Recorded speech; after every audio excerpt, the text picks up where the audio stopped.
മഴ തോർന്നൊരു സായാഹ്നത്തിൽ തൊടിയിലെ കാർമേഘപ്പൂക്കൾക്ക് താഴെ മഞ്ഞച്ചെമ്പരത്തിയും ചുവന്ന റോസാപ്പൂവും ഓർക്കിഡുകളും പുതുമഴയിൽ കുളിച്ച് തലയുയർത്തി നിന്നു. ഓരോ ഇതളിലും മുത്തുമണികൾ പോലെ മഴത്തുള്ളികൾ തിളങ്ങി. അവയിലൊന്ന് ഒരു മഞ്ഞച്ചെമ്പരത്തിപ്പൂവിൻ്റെ ദളത്തിൽ ഇറ്റുവീഴാൻ വെമ്പി നിന്നു.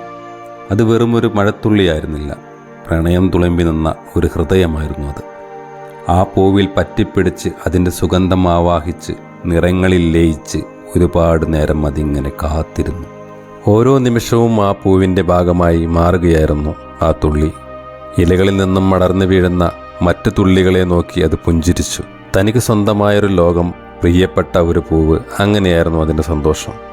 എന്നാൽ കാറ്റിൻ്റെ നേർത്ത തലോടലിൽ ആ പൂവിനെ വിട്ടുപോകാൻ സമയമായി എന്ന് അതിനറിയാമായിരുന്നു. വേർപാടിൻ്റെ വേദന അതിൻ്റെ ഉള്ളിൽ ഒരു നീറ്റലായി പടർന്നു. ഒരു പക്ഷേ തിരികെ വരാൻ കഴിയാത്ത യാത്രയായിരുന്നു അത്. എങ്കിലും ആ പൂവിനെ എന്നേക്കുമായി തന്നോട് ചേർത്ത് വെച്ചതിൻ്റെ ഓർമ്മകൾ പേറി ഹൃദയം നിറഞ്ഞ സ്നേഹത്തോടെ പതിയെ താഴേക്കൂർന്നു. മണ്ണിലേക്കലിയുമ്പോൾ പ്രണയത്തിൻ്റെ ഒരു തുള്ളിക്കണ്ണീരായി ആ മഴത്തുള്ളി മാറി. ആ പൂവ് മാത്രം അറിഞ്ഞൊരു രഹസ്യം, ഒരു ഹൃദയസ്പർശിയായ പ്രണയകാവ്യം.